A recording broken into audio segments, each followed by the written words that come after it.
नमस्कार, फार्मेट चर्चा विद सुनील यादव में मैं Sunil Yadav, ex chairman state pharmacy council Uttar Pradesh सरकार, आप सभी का हार्दिक स्वागत, वंदन, अभिनंदन, नमन करता हूँ। आप सभी को मैंने सूचना दिया था कि 8:30 बजे से लाइव प्रोग्राम के अंतर्गत आप सभी के साथ पंजीकरण शुल्क या नवीनीकरण शुल्क या जितने भी उत्तर प्रदेश फार्मेसी काउंसिल के शुल्क हैं उस पर एक चर्चा होगी। लेकिन कुछ टेक्निकल फॉल्ट के कारण वो पूरी चर्चा सही से नहीं हो पाई, इसलिए एक वीडियो के माध्यम से इसको पूरा अपलोड करना चाह रहा था। जो उत्तर प्रदेश फार्मेसी काउंसिल है, इन्होंने 30/6/2021 को 30/6/2021 डेट आप लोग नोट कर लेंगे। मेरा अनुरोध है कि आप लोग वीडियो के साथ एक अगर कागज कलम ले लेंगे तो ज़्यादा अच्छा रहेगा, कुछ चीज़ें नोट कर लीजिए। एक वैसे मैं डिस्क्रिप्शन में काफ़ी कुछ चीज़ें क्लियर कर दूंगा। 30/6/2021 को एक लेटर जारी करके शासन से इन्होंने अनुमोदन ले करके और नया शुल्क जारी किया है उत्तर प्रदेश फार्मेसी काउंसिल की तरफ से। फार्मेसी रेगुलेशन, जो फार्मेसी रूल्स है उत्तर प्रदेश काउंसिल को जिससे रेगुलेट किया जाता है, उस रूल में व्यवस्था है कि pharmacy council with the previous permission of government अपना शुल्क निर्धारित कर सकती है। तो ये निर्धारण 30/6/2021 को किया गया है। इसमें पुराने शुल्क काफी चेंज कर दिए। तो सबसे पहले मैं आपको बताऊं कि पूर्व में जो हमारे शुल्क थे, जब हम फार्मेसी काउंसिल के चेयरमैन थे, उस समय जो हमारा शुल्क था वो नया रजिस्ट्रेशन होता था, उसका क्या था, नया रजिस्ट्रेशन के लिए 500 रुपीज उस समय शुल्क था। रिन्यूअल के लिए भी 500 शुल्क था, वो 5 साल के लिए, जो 100 रुपया पर ईयर शुल्क होता था। आपका लेट पेमेंट जो है 200 रुपया था, और एक आपका 10 सालों तक वो 200 रुपया रहता था। अगर 10 साल से ज्यादा होता था तो 500 रुपया हो जाता था लेट पेमेंट नवीनीकरण के लिए। उसके बाद आपका जितना भी साल बीतता था उसका 100 रुपया उस हिसाब से, जो पिछले वाला साल था 100 रुपया पर ईयर के हिसाब से उसको भी जमा करना होता था रिन्यूअल के लिए। और इसके साथ ट्रांसफर अगर कोई कराता था रेसिप्रोकल, उसको 2000 रुपया फीस थी। एडिशनल क्वालिफिकेशन अगर कोई ऐड कराना था तो 100 रुपया फीस थी। इसके साथ कोई डुप्लीकेट कॉपी अगर आपका रजिस्ट्रेशन सर्टिफिकेट गायब हो जाता है तो 1000 रुपये में, और अगर आपका ग्रीन कार्ड गायब हो जाता था तो उसको 300 रुपये में। ये फीस उस समय निर्धारित थी। फार्म का कोई शुल्क नहीं था हमारे समय में, और ना ही गुड स्टैंडिंग सर्टिफिकेट का कोई शुल्क था, ना फार्म के लिए, और ना ही किसी फोटोकॉपी अटेस्टेशन के लिए किसी का कोई शुल्क नहीं था। लेकिन ये नया शुल्क, ये जो लेटर जारी किया गया है, मैं इस पे चर्चा नहीं करूंगा कि क्यों जारी किया, कैसे जारी किया, क्योंकि बड़ी काउंसिल है तो वहाँ के कार्य भी ज्यादा है, पैसे की आवश्यकता भी है। तो सबसे पहला वो है नवीनीकरण, वो पंजीकरण। तो नया पंजीकरण अगर आप कराते हैं, चाहे वो डिप्लोमा फार्मेसी या डिग्री फार्मेसी, उसका अब 500 रुपये की जगह पे 1500 रुपया शुल्क लग रहा है। ये नोट कर लीजिए। नवीनीकरण का जहां तक शुल्क है वो अब 500 रुपया जो 5 साल के लिए लगता था वो अब 1000 रुपया हो गया है, यानी 200 रुपया पर ईयर। इसमें विलम्ब शुल्क 500 रुपया होगा। विलम्ब शुल्क मतलब पुनर्स्थापना शुल्क। नियम में ये है व्यवस्था कि हर साल 31 मार्च को जो रजिस्टर बनता है, अगर उस फाइनेंशियल ईयर तक आपका पैसा जमा नहीं है, यानी आपका रजिस्ट्रेशन वो रिन्यूअल्ड नहीं है, तो उसको उस नाम को रिमूव कर दिया जाए। तो अगर वो नाम हटा दिया जाता है तो उसको इसीलिए रिस्टोरेशन बोलते हैं। तो रिस्टोरेशन में आपको विलम्ब शुल्क लगेगा, और विलम्ब शुल्क में आपका 500 रुपया अब हो गया है विलम्ब शुल्क। ये 500 रुपया रहेगा आपके जो इन्होंने अभी निर्धारित किया है, ये पुनर्स्थापना, ये 500 रुपया 10 वर्ष तक रहेगा, और अगर 10 वर्ष से पुराना है तो 1000 रुपया होगा। इसी प्रकार इन्होंने स्थापना के आधार पर पंजीकरण शुल्क यानी रेसिप्रोकल यानी ट्रांसफर।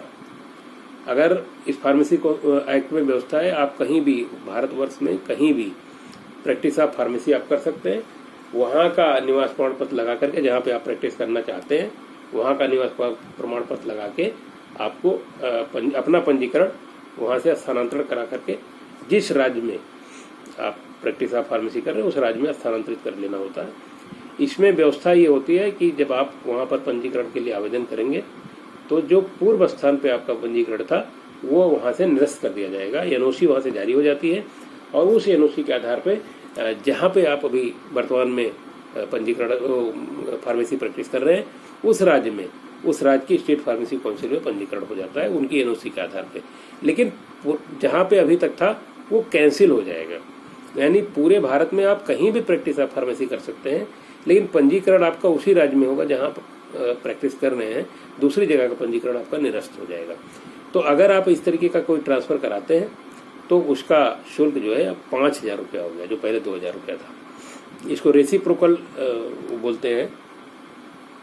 उसके बाद आपका एक इन्होंने जो शुल्क पहले 100 रुपया होता था कि अगर आप कोई एडिशनल क्वालिफिकेशन ऐड कर रहे हैं, जैसे डिप्लोमा फार्मेसी छात्र है और वो अपना बैचलर फार्मेसी करने के बाद उसमें बैचलर फार्मेसी ऐड कराना चाहता है अपने पंजीकरण में, तो पहले 100 रुपया लगता था, लेकिन अभी इन्होंने उसको अद्यतन करने का 500 रुपया कर दिया है। यानी अगर आप डी फार्म बी फार्म कराते हैं या बी फार्म वाले जो फार्मासिस्ट है वो एम फार्म करते हैं, पीएचडी करते हैं, जितने भी आप एडिशनल क्वालिफिकेशन उसमें ऐड कराएंगे 500 रुपया आपको देना पड़ेगा। पंजीकरण की अगर द्वितीय प्रति, अगर आपके रजिस्ट्रेशन सर्टिफिकेट आपका खो जाता है तो उसका द्वितीय सर्टिफिकेट अगर मिलेगा आपको लेना है तो अब 1,500 रुपया आपको जमा करना पड़ेगा। याद रखिएगा 1,500 रुपया, बहुत सुरक्षित रखिएगा। और अगर आपका ग्रीन कार्ड जो है वो अगर खो जाता है यानी रिन्यूअल सर्टिफिकेट खो जाता है तो उसके लिए अब आपको 500 रुपया देना पड़ेगा उसकी द्वितीय प्रति बनाने के लिए। और अब ये ग्रीन बुक जो है वो नए सिरे से नई तरीके से बनने वाली है, उसका ग्रीन बुक नाम नहीं होगा, वो एक कार्ड आपको मिलेगा, वो कभी खोइएगा नहीं। एक नया शुल्क निर्धारित किया है, पुनर्स्थापना शुल्क नियम 37। नियम 37 क्या कहता है? फार्मेसी एक्ट का नियम 37, फार्मेसी एक्ट का नियम 37 कहता है restoration to register the state council में at time of for reason appearing to it sufficient order that upon payment of prescribed fee the name of a person removed from the register shall be restored provided that where an appeal against such removal has been rejected by the state government, an order under the section shall not take effect until it has been confirmed by the state government. तो अगर register से आपका नाम किसी तरीके से हटा दिया गया है जिन कारणों से, लेकिन उसको अगर रिस्टोर कराएंगे आप तो उसका शुल्क इन्होंने निर्धारित किया है 37 के अंतर्गत 1,000 रुपया। उसके बाद नाम में अगर कुछ परिवर्तन कराना है तो उसका शुल्क है 100 रुपीज। पंजीकरण पुस्तिका को अगर आप सत्यापित कराते हैं काउंसिल से तो फिर 100 रुपया आपको जमा करना पड़ेगा। गुड स्टैंडिंग सर्टिफिकेट, जिसका पहले कोई पैसा नहीं लगता था, गुड स्टैंडिंग सर्टिफिकेट का, जब अगर आप कहीं फॉरेन में, विदेश में कहीं भी आप प्रैक्टिस करना चाहते हैं तो foreign countries good standing certificate मंगाती हैं। गुड स्टैंडिंग सर्टिफिकेट का मतलब ये हुआ कि आपका रजिस्ट्रेशन अभी लाइव है, यहाँ पे रजिस्ट्रेशन आपका जिंदा है, आप यहाँ पे रजिस्टर्ड हैं, आप प्रैक्टिस ऑफ फार्मेसी कर रहे हैं, तो वो गुड स्टैंडिंग सर्टिफिकेट होता है। उसमें ये लिखा जाता है कि इनका रजिस्ट्रेशन यहाँ पे जीवित अवस्था में है। तो गुड स्टैंडिंग सर्टिफिकेट बनाने के लिए पहले कोई पैसा, कोई फीस निर्धारित नहीं थी, लेकिन इस पत्र के द्वारा 30/6/2021 से इसका शुल्क निर्धारित कर दिया गया है और ये 5,000 रुपया होगा, 5,000। इसके अलावा आपका पंजीकरण के लिए जो फार्म है उसकी फीस 50 रुपये निर्धारित की गई है। और एनओसी, अगर आप उत्तर प्रदेश के अलावा कहीं और अपना ट्रांसफर करा रहे हैं तो वहाँ से यहाँ उस काउंसिल से आपका पत्र भेज करके, आपके डॉक्यूमेंट यहाँ भेज करके यहाँ से एनओसी मांगी जाएगी, तो यहाँ से कैंसिल करके आपका रजिस्ट्रेशन और नो ऑब्जेक्शन सर्टिफिकेट भेजा जाएगा, जो पहले निःशुल्क था। लेकिन इस पत्र के बाद, इस पत्र के जारी होने के बाद 30/6/2021 से इसकी फीस हो गई है 1000 रुपये। तो इस प्रकार registrar Uttar Pradesh pharmacy council इनके द्वारा जारी पत्र संख्या UPPC 4791/2021-22 ये दिनांक 30/6/2021 इस आदेश के आधार पर ये शुल्क लागू किए गए जो मैंने अभी आपको बताया। इसमें एक समस्या और आएगी जो हमारे साथी जो हमसे बार बार फोन करके पूछ रहे हैं कि जो रजिस्ट्रेशन रिन्यूअल में फीस कैसे निर्धारित करेंगे। तो मुझे लगता है वीडियो बनाने का मकसद भी यही था।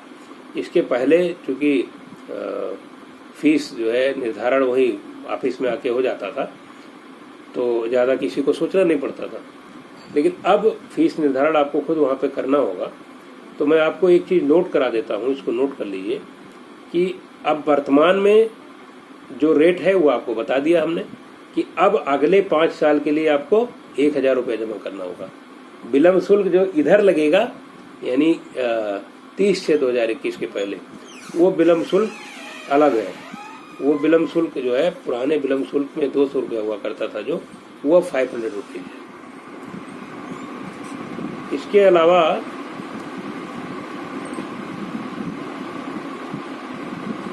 जो है जो पुराना आपका पंजीकरण का रिन्यूअल का फीस था वो मैं आपको नोट करा देता हूँ।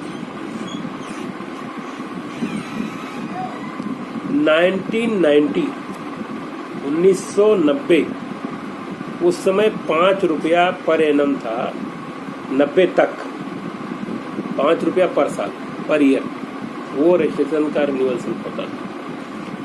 1991 से 1999 तक, इसको नोट कर लीजिए, 1991 से 1999 तक 10 रुपया पर एनम था, पर ईयर था। और 2000 से 2005 ईयर 2002-2005 तक 40 रुपया पर ईयर ये रिन्यूअल फीस थी।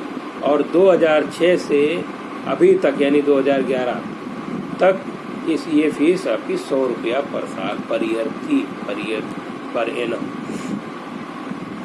तो आपको अगर आपका बैंक में रिन्यूअल नहीं हुआ है तो आपको इस आधार पे जो हमने बताया इस आधार पे जोड़ना पड़ेगा। मान लीजिए आपने 90 से नहीं कराया तो 90 के बाद फीस जो थी वो 5 रुपया पर एनम थी 90 तक, और 91 से 1999 तक 10 रुपया पर एनम थी, उस हिसाब से जोड़ना पड़ेगा। और 2000 से 2005 तक 40 रुपया पर साल के हिसाब से जोड़ना पड़ेगा, पर ईयर के हिसाब से जोड़ना पड़ेगा। और 2006 से 100 रुपया पर ईयर, इस हिसाब से जोड़ लीजिएगा। अगर कोई उदाहरण आपको पूछना होगा तो आप कमेंट बॉक्स में लिखिएगा तो मैं उसको डिटेल बता दूंगा आपको। तो ये इस तरीके से पुराने जो रिन्यूअल है, पुरानी रिन्यूअल फीस है बैक डेट की, उसके इतना सबको जोड़ने के बाद अगला 5 साल की फीस वो आपको उसमें ऐड करनी होगी। और जो विलम्ब शुल्क आपको बताया गया है वो विलम्ब शुल्क आपको जोड़ना पड़ेगा। तो ये इस तरीके से आपको रिन्यूअल का पैसा निकालना है। एक चीज फिर से मैं आपको अवगत करा दूं कि जिन लोगों का लाइफ लॉन्ग रिन्यूअल जमा है उन लोगों को कोई पैसा जमा नहीं करना है, ना कोई विलम्ब शुल्क जमा करना। तो जहाँ तक सारे शुल्क जो उत्तर प्रदेश फार्मेसी काउंसिल में वर्तमान समय में लिए जाते हैं वो सब आपके समक्ष मैंने रख दिया है। कोशिश करूंगा कि डिस्क्रिप्शन में भी शार्ट में जितना करके लिख सकता हूँ वो आपको उसमें डाल दूंगा, उसको आप पढ़ सकते हैं। उसके बाद भी अगर कोई आपको आवश्यकता पड़े तो आप कमेंट में डालिएगा, उसको मैं डिटेल आपको रिप्लाई कर दूँगा। बहुत बहुत धन्यवाद। अगर आपने अभी तक चैनल सब्सक्राइब नहीं किया है तो सब्सक्राइब कर लीजिए, और जितने भी आपके साथी फार्मेसी से जुड़े हुए हैं या आपके दोस्त हैं, आपके मित्र हैं, उन सभी को आपने ग्रुप पे इसको शेयर कर दीजिए, जिससे ज़्यादा से ज़्यादा ये सूचनाएँ सभी साथियों तक पहुँच सके, सभी फार्मेसी साथियों तक पहुँच सके। और यही इस वीडियो का, इस चैनल का मकसद है कि आप तक सारी बातें पहुँच जाए इजी गोइंग में, और मुझे खुशी होगी कि मैं आपके पास अपनी बात पहुँचा पाया। बहुत बहुत धन्यवाद।